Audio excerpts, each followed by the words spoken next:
Hello everyone, welcome to the third video of our new playlist, Learning Swift. This is Crash That Code. Today we're going to learn about conditionals in Swift. So, as usual, let's open up our Xcode project and get started with the playground. We're going to name this Conditionals in Swift. Click Next, Create, and then let's just extend this. As usual, we don't need to worry about any of this stuff. Let's just begin with the video. So, what is a conditional? So conditionals go back to basically the basics of coding. So that's like your normal if, else statements. So basically what it is, a conditional is basically like if something is true, then implement this. If it's not true, implement this, etc. So let's get into this. So right now we're going to say if 3 plus 4 equals, all right, let's create a variable first. Let's create a variable called check, let's say addition values. I'm going to make this equal to 3 plus 4. And then what we're going to do is we're going to say if, we're going to take this additional value, we're going to paste it there, equals equals, and we'll explain the different equal signs later. 3 plus 4 are 7. Then we want to execute a certain some code, right? We're over here, and what we can say is print quotes our additional value equals 7, right? Let's see. And we're going to get into what this equal sign is and then the other couple of signs. So as you can see in our print operator here, we now have this print statement called our additional value equals 7. Let's get rid of that one value. Equals 7. So basically what this did was, this if block, what it did was it took the value of this variable called additional value, which equals 7, because we know that 3 plus 4 equals 7. And then what we did was we checked to see if additional value equals 7, like right there, then we want to print this statement. And this is basically helpful when you get more advanced. You'll be able to run stuff based upon if something's true or false. So then we can change, maybe let's change additional value, or let's change the 7 to maybe 9 and see what happens. Let's see if it prints anything. So as we can see, it didn't print anything in our print output over here. And that's because 7 over here does not equal 9, and therefore this code won't run. However, what we can now say is, we can put something called else statements. So else statements work like this. You just write else, your curly brackets, and there. Now you have your else statement. And what the else statement is, it's a fall through for your if statement. So if the if statement is not true, then it'll run whatever is here in this else statement. So watch, we can say print, we can say variable additional value does not equal 7 equal 7, right? And now we should get this print statement printed. And as you can see, it prints that. And the reason it's doing this is because what our computer did was it checked, hey, does additional value equal 9? And since additional value is 7, because 3 plus 4 equals 7, it didn't run this part. But then what our else statement did was it said, you know what? If this else statement is not true, we want you to print this. And this will get more helpful as you get more advanced. So that's basically what an if else statement does. So let's just say basic if and else statements, right? Okay. So the next thing what we want to do is we want to go over these operators almost. Let's just call these, we're going to call them operators. Let's just call them operators. And what we're going to look at is what is the equal symbol do, and then and there's a couple more symbols, right? So we'll just put this in comments, and we're going to say, so equals is basically a symbol for checking if the two values you're comparing are the same. So the reason it's equals and not just equals like that is because equals is for setting a specific value, while equals is for simply checking if it's equal or not, like as we explained before. The next operator is this exclamation mark and then equal. And this is basically an operator for just saying a symbol for checking if the two values you are comparing are different. And we'll make an example. So let's make an example with this. We'll just so the example for this one right here is above here for equals. Now let's create an example for does not equal. So now what we're going to say is we're going to create a variable and we're going to call it subtraction value this time.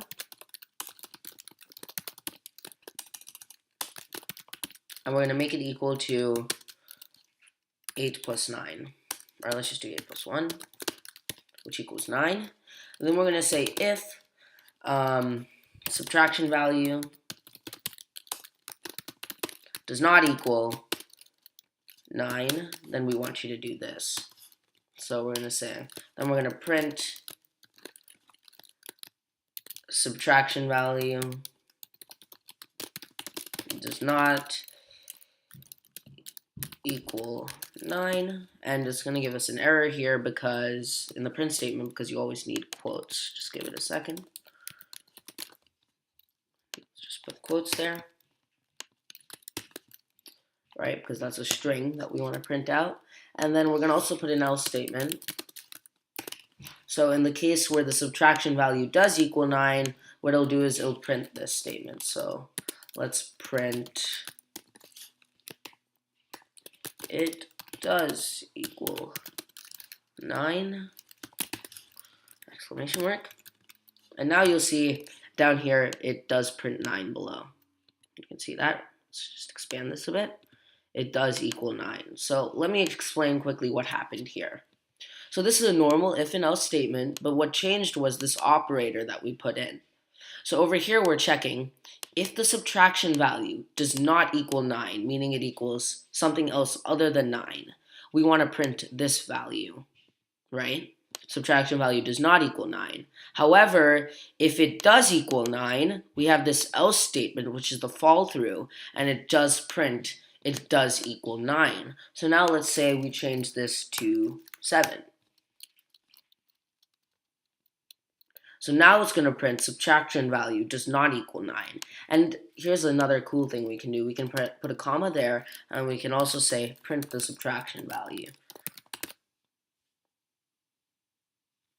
And so now it's going to say subtraction value does not equal 9, and then it puts our subtraction value down there. And just to make this look a bit nicer, we can then say right here, period, it equals 15. So voila, you have it like that. And so that's how we can use variables and print out the variable value and a string at the same time. So that's an if and else statement with this operator, which is your does not equal. And so those are basically the two main operators you will normally use. So now what we're going to do is we're going to do something interesting. I'm going to create a challenge where basically this is the challenge. Create a function, and if you are watching this video, please watch our previous video which describes what functions are and how to create them. This would be essential for learning about all of this stuff today. So create a function with two variables passed through it. And then what I want you guys to do is I want you to create an if and else statement. Create an if and else statement to run inside that function.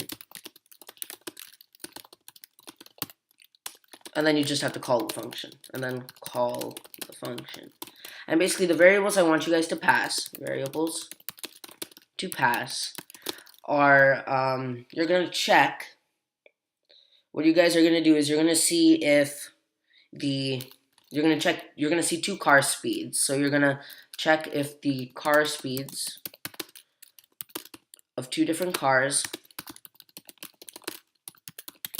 are the same or different. And in your if and else statements,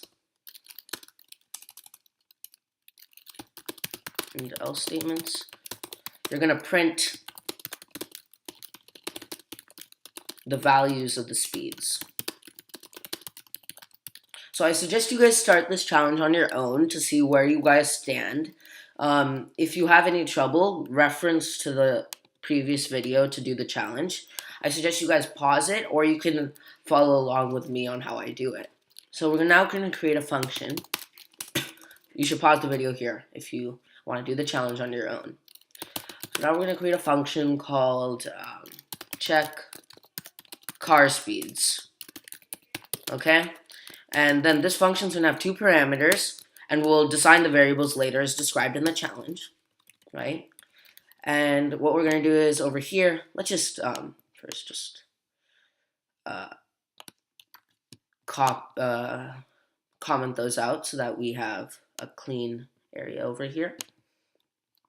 So let's define the two variables. So we want car speed 1, and we're going to set that to an integer. And then we also want car speed 2, and we're going to also set that to an integer. Right? And then down over here, we're going to create our if and else statement. So we're going to say if the car speed 1 is greater than car speed 2, then what we want to do is we want to execute something. And I forgot to tell you guys about this operator. So there's greater than, which is just checking if a value is bigger than the other. Then there's also greater than or equal to, which basically says if this is greater than that or equal to this value. So let's say this is 7 and this is 5. It's going to run this code, and if this is 7 and this is 7, it'll also run this code. But for now, we just want the greater than, and there's obviously the less than. Well, let's just work with the greater than. So if car speed 1 is greater than car speed 2, we want to say that we want to print that car 1 is more likely to win the race. Likely to win the race, right? We're going to put an exclamation mark because it is traveling at a super fast speed of, and then we're going to put comma, car speed 1.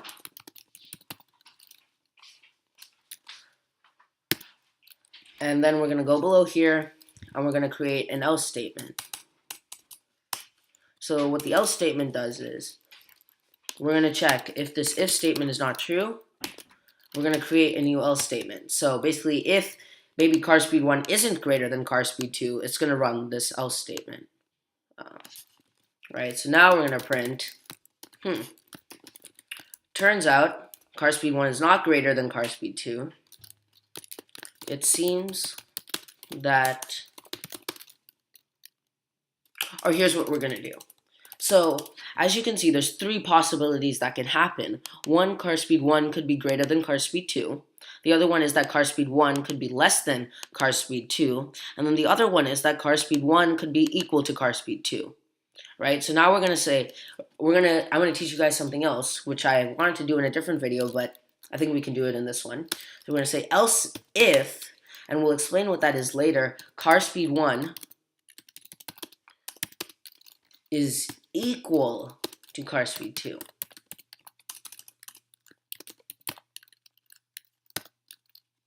Right?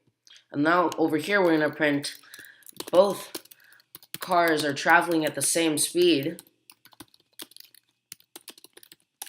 This is going to be a close, maybe we're going to say this is going to be a very close race, right? Very close race. Both cars are traveling at the same speed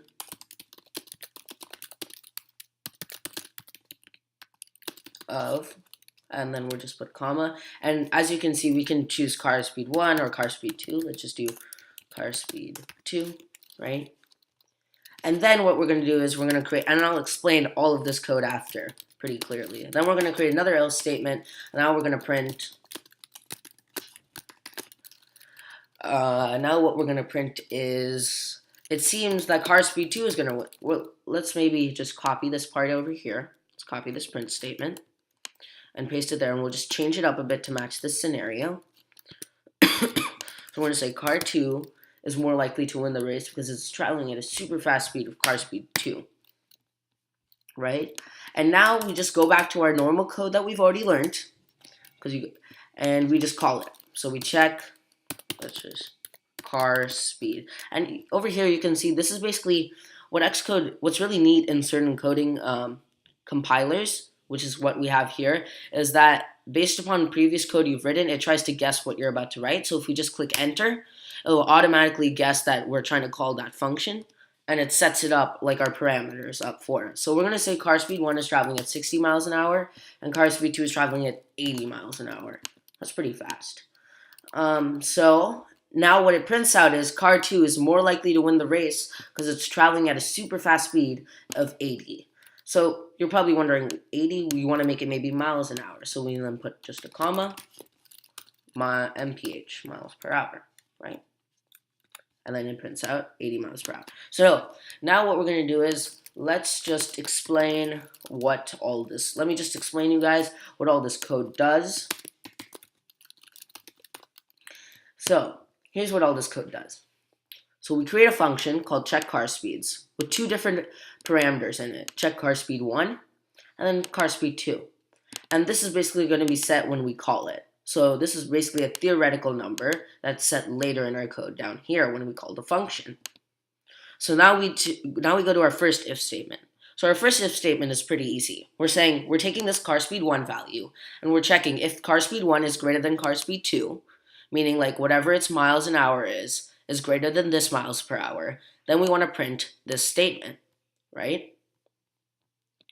And then we have this else if statement. So this is kind of new to you guys because I didn't explain it previously. So what the else if statement does is it's going to say else if. So if this is not true, then we have another else statement, but we want to specify it to do something specific.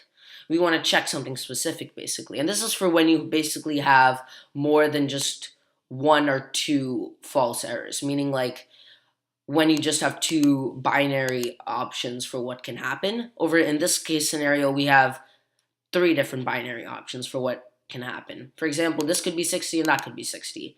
So if these two are 60 miles an hour, what we want to do is we want to print this. And basically what this is doing, this else if statement is checking else if car speed 1, the value of car speed 1 equals car speed 2, then we want to print this, right?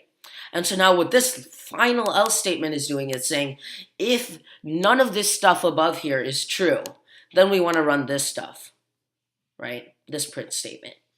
So it's basically saying that if car speed 1 is not greater than car speed 2, or if the different speeds do not equal each other, then we want to print this. And the reason we know that car 2 would obviously be faster in this case is because we've already checked the other two different scenarios up here, right? So that's that else statement, right? And then over here, we just do what we learned in the previous video of calling a function. And then we just write the variable name, feed in the parameter values, 60 and 80, and then we get our output down here. So let's change these outputs to see what happens. So let's change 60 to 100, and now let's see what happens. Okay, so now it's going to change it. Now it says car 1 is more likely to win the race because it is traveling at a super fast speed of 100 miles an hour, as you can see here. That was the conditional, and that's what it printed out. So because this if statement was true, our code didn't even bother reading all of this other stuff, right? But now if we create, let's say both are 100, then let's see what prints out. This is going to be a very close race. Both cars are traveling at the same speed of 100 miles an hour. So as you can see now, what it did was this if statement, the computer realized it was not true. So they moved on to the else if statement, right? And then over here in the else if statement, they realized, hey, car speed 1 does equal car speed 2. So they did print this out. So that's going to wrap it up for today, guys. That's conditionals in Swift. Please like and subscribe to the videos. And if you have any questions, please drop them down below in the comments. I'm there to help and will do my best to answer every single question. Thank you.